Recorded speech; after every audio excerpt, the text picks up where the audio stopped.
Isa ang kumpirmadong nasawi matapos maganap ang landslide sa bahagi ng sitio Biggest Poblacion, Tuba, Benguet.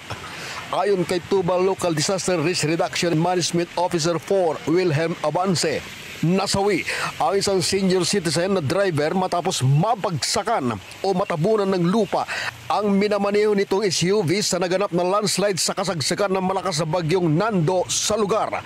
Nagawa pang maisugod ng mga nakaresponding mga rescuers ang biktima sa Baguio General Hospital and Medical Center, ngunit naideklarang dead on arrival base sa pahayag ng mga umasikasong mga doktor sa naturang hospital.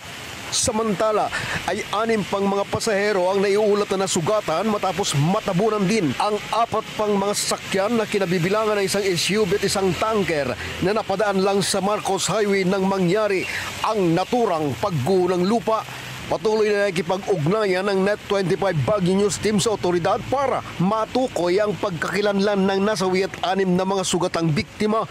Matatandaan na sa kasagsagan ng bagyong Nando sa Benguet, habang binabayo ng malalakas na hangin at ulan ang lalawigan ng maganap ang naturang pagguho, kung saan ay daang mga sakyan at pasahero ang na-stranded dahil sa insidente.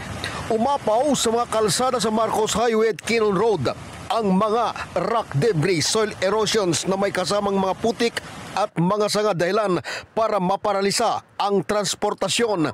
Dahil dito, hindi na nagpumilit pa ang karamihang baybayin ng mga apektadong kalsada para rin sa kanilang sariling kapakanan at kaligtasan. Samantala'y sinikap ng Tuba MDRRMO at DPWH CAR na may lunsad ang mga clearing operation sa mga kalsadang naapektuhan ng naturang landslide at flash flood para muling madaanan ito ng mga naapektuhang mga pasahero papunta at palabas ng lungsod ng Baguio.